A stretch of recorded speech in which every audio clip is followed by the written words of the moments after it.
Привет, друзья! С вами кофейный сказочник, и это моя песочница. Я лепил что-то из пластилина с самого детства и всегда придумывал какие-нибудь истории, связанные с фигурками, которые я слепил. Но как-то никогда не получалось свести все в один придуманный фэнтези-мир. И вот однажды, заварив чашечку кофе, я подумал: время пришло. Я хочу придумать и сделать из пластилина свой фэнтези-мир.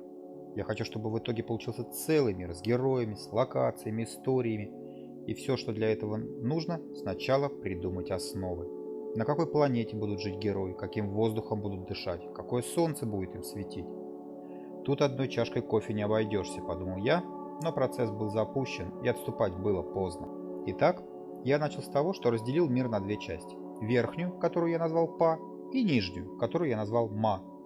В верхнем мире живу я, творец своего игрового пространства, и мои мысли, которые станут в моем воображаемом мире моими помощниками и будут воплощать мои идеи в жизнь.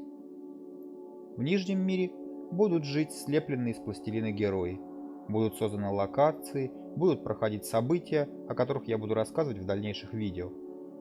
В общем, мир Ма – это физический, ощущаемый мир, в котором будут действовать физические законы.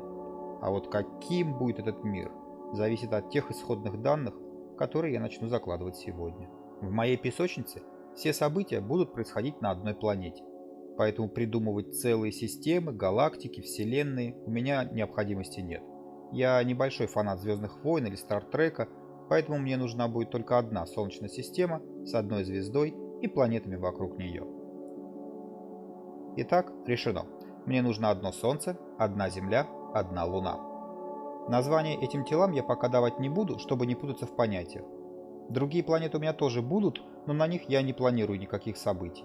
В принципе, в голове складывается картина, в которой многое будет похоже на нашу Землю. Поэтому, наверное, я не буду придумывать какие-то кардинальные отличия от Земли, да и просчитать, какая будет физика процессов на планете, совершенно не похожей на Землю, будет очень сложно, учитывая отсутствие у меня ученых степеней или специализированного образования.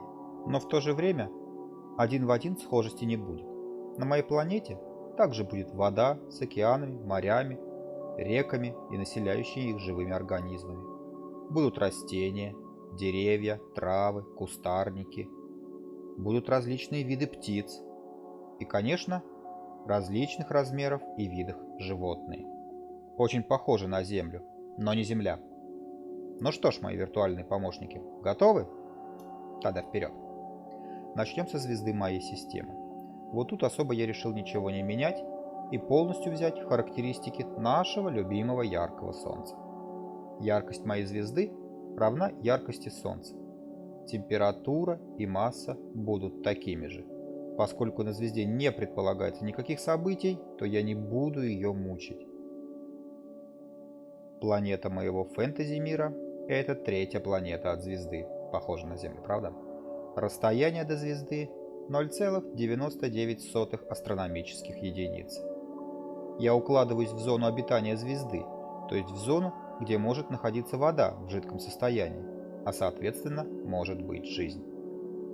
При таком расстоянии и тех параметров планеты, что я заложил, орбитальный период будет составлять 360 дней.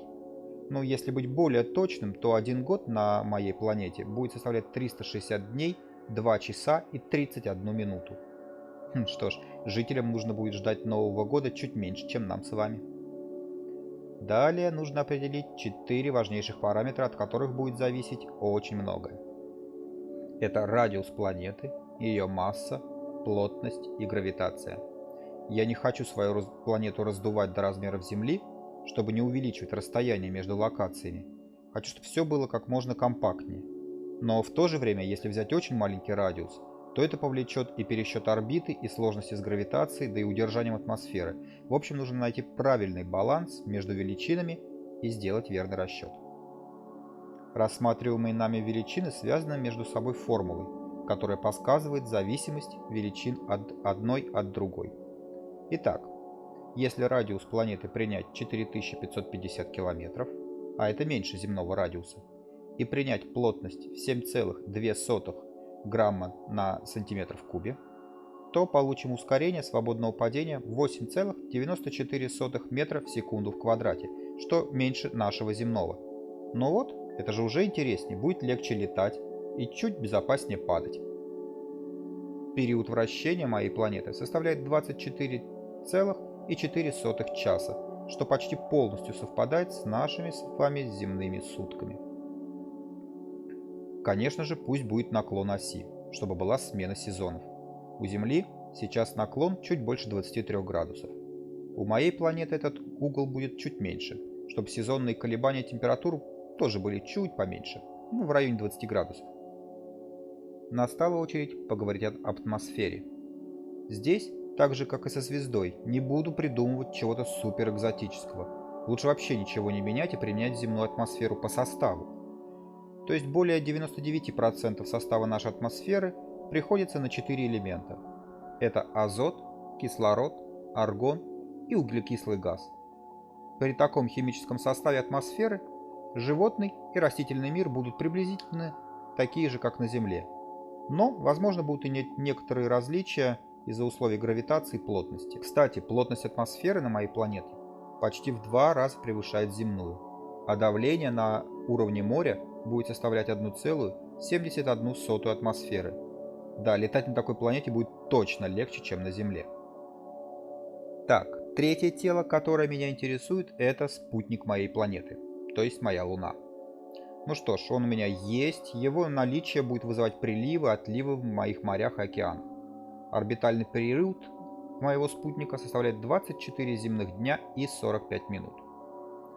Осталось добавить на моей планете контуры материков, островов, и в принципе эта часть игры будет готова. Помните, я говорил, что не хочу, чтобы были большие расстояния между локациями? Вот с этой целью у нас будет один большой материк. Чтобы не нужно было открывать неизвестные земли через много-много веков развития, придумывать там какие-то корабли, достижения определенного уровня технологий, в моем мире почти в любую точку можно будет дойти по суше. Пожалуй, на этом все. Мои виртуальные помощники, то есть мои мысли, сделали свое дело. Все получается вроде неплохо. Но чтобы перепроверить все данные из расчета, я сделал модель моей Солнечной системе в программе Universe Sandbox и довольно долго ее тестил. По итогу могу сказать, что показатель возможной обитаемости моей планеты превысил 87%, что я считаю неплохо и вполне сгодится для моего простого фэнтезийного мира. Друзья, если вам интересно продолжение, подписывайтесь на канал, ставьте лайки, оставляйте комментарии и до новых встреч!